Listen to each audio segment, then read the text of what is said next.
नमस्कार प्यारे विद्यार्थियों, मैं अनुराग जौहर पुनः आपका इस एजुकेशनल वीडियो चैनल पे आपका स्वागत करता हूँ। आज जो हमारा टॉपिक रहेगा वो रहेगा शून्य आधार बचतन। देखिए, ये टॉपिक बड़ा इम्पोर्टेंट है, कई बार कंपटीशन एग्ज़ाम में भी आया हुआ है और परीक्षा की दृष्टि से भी महत्वपूर्ण है। तो हम जानते हैं कि शून्य आधारित बजट क्या होता है।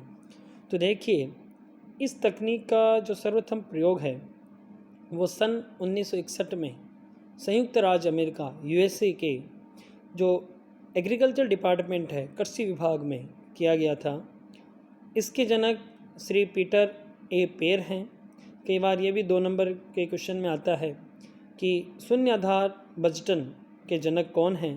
तो इनके जनक श्री पीटर ए पेर हैं, जिन्होंने इसे अपनी कंपनी जिसका नाम था टेक्सास इंस्ट्रूमेंट कॉरपोरेशन, उसमें इन्होंने इसको सफलतापूर्वक लागू किया तथा निजी क्षेत्र में भी इसको लोकप्रिय बनाया।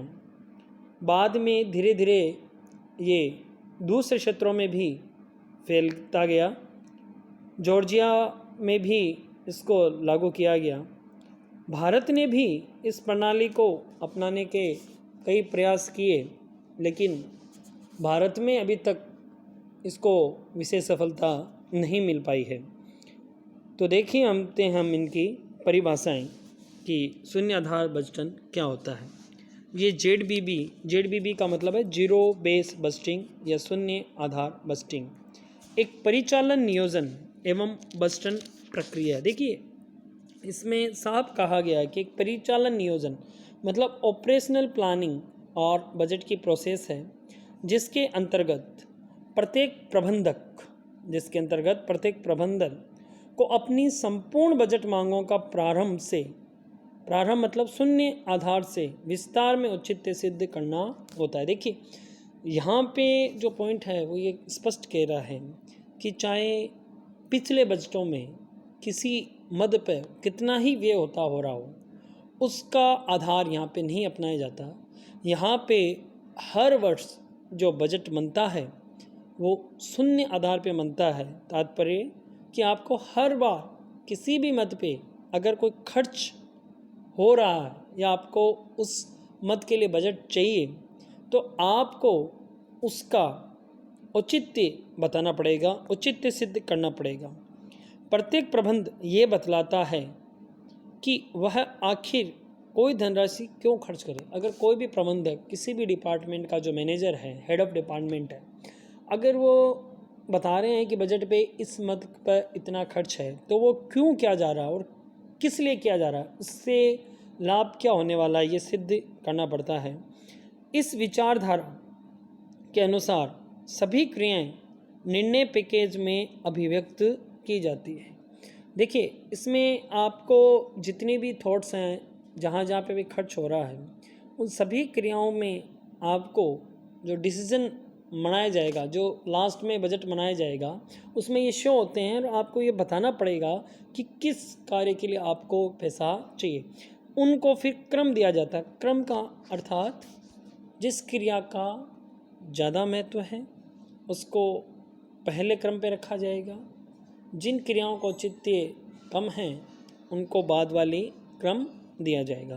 तो इस प्रकार से हम कह सकते हैं कि जीरो बेस बजट एक फिलॉसफी, एक विचारधारा है बजट बनाने की, जिसमें ऑपरेशन को जितनी भी एक्टिविटीज़ होती हैं उनकी प्लानिंग की जाती है।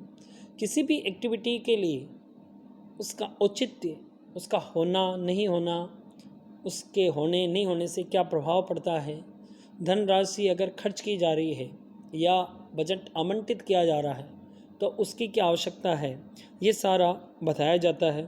उनका मूल्यांकन किया जाता है और महत्व के अनुसार उनको क्रम दिए जाते हैं और उसी अनुसार से धनराशि का आवंटन होता है। देखिए, इसमें लिखा भी गया है कि हर बार आपको बजट जो मनाया जाता है उसमें उस मद के लिए आपको औचित्य सिद्ध करना पड़ेगा। पीछे क्या हुआ उसका कोई आधार नहीं माना जाता, इसीलिए इसको शून्य आधार माना जाता है। हर वर्ष को एक नया वर्ष मान के चलते हैं। जिस प्रकार से स्वच्छ पट्टी पे लिखना होता है या ब्लैक बोर्ड जो कि पूरा क्लीन है उस पर जब हम प्रथम बार लिखते हैं, तो वैसा ही ये है कि कोई भी कार्य आप कर रहे हो आपको यही मानना है, आपको उस मत को यही मानना है कि पहली बार हो रही है और उसका हर बार आपको औचित्य सिद्ध करना पड़ेगा। दूसरी डेफिनेशन देखते हैं हम डेविड लिनिंजर रोनाल्ड सी वोंग के अनुसार शून्य आधार बस्टन एक प्रबंधकीय उपकरण है। देखिए ये तो पहले से ही सिद्ध हो चुका है कि जो जीरो बेस बस्टिंग है एक मैनेजरिकल इंस्ट्रूमेंट है या आप कह सकते हैं प्रबंधकीय उपकरण है, क्योंकि इसका प्रयोग जो टॉप लेवल मैनेजमेंट होता है जब बजट बनाया जाता है तो वही इस प्रणाली का प्रयोग करते हैं जो सभी चालू अथवा नवीन क्रियाओं एवं कार्यक्रमों के मूल्यांकन के लिए सुव्यवस्थित विधि प्रदान करता है। देखिए जो एक्टिविटी चल रही हैं तो वो चल रही हैं तो कितने समय तक चलेगी, उनका पूरा होने में क्या समय लगेगा और उनको हम चालू क्यों रखें, यहाँ पे आपको साबित करना है। और कोई न्यू एक्टिविटीज़ आपको स्टार्ट करनी है, कुछ नवीन क्रिया आपको स्टार्ट करनी है, तो वो भी आपको बताना पड़ेगा, उसकी भी उपादेयता उसका भी औचित्य आपको बताना पड़ेगा। और जितने भी कार्यक्रम हैं या जो एक्टिविटीज़ हैं उनका सबका मूल्यांकन किया जाता है और एक सिस्टमेटिकली ढंग से उनका मूल्यांकन होता है।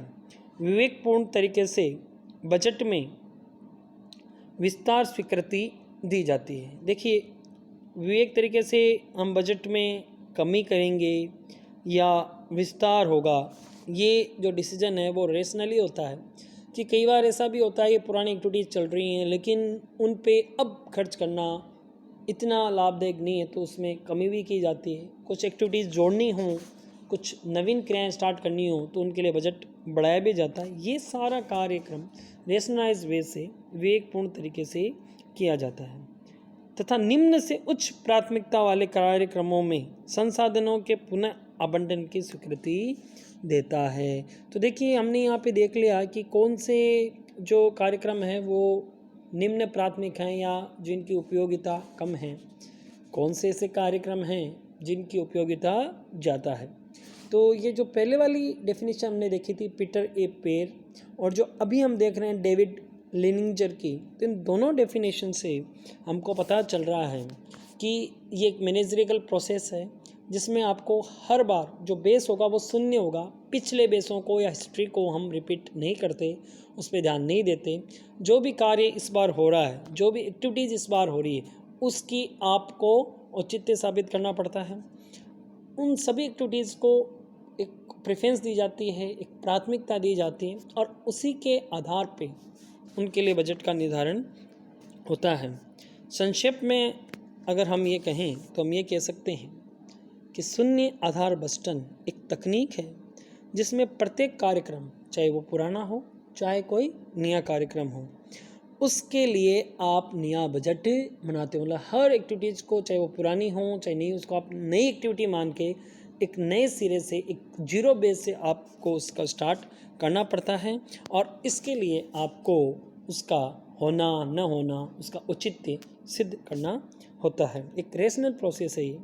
अब इसकी विशेषताओं पे अगर हम ध्यान दें तो इसकी विशेषता पहली यही है कि प्रबंधक को चाहे कोई भी प्रकार का बजट आवंटन चाहिए तो उसके लिए उसको औचित्य सिद्ध करना होगा। उसको ये बताना पड़ेगा कि उसको ये राशि क्यों चाहिए, किस प्रकार से इस राशि का खर्च होगा, चाहे पहले कुछ भी होता था। मतलब आप यहाँ पे ये नहीं कह सकते थे कि भाई शुरू से ही इस विभाग को इतना बजट मिल रहा है या शुरू से ही ये क्रिया चल रही है, नहीं, उनका कोई मतलब नहीं है। आज उसकी आवश्यकता है या नहीं उसके आधार पर ये कार्य होगा।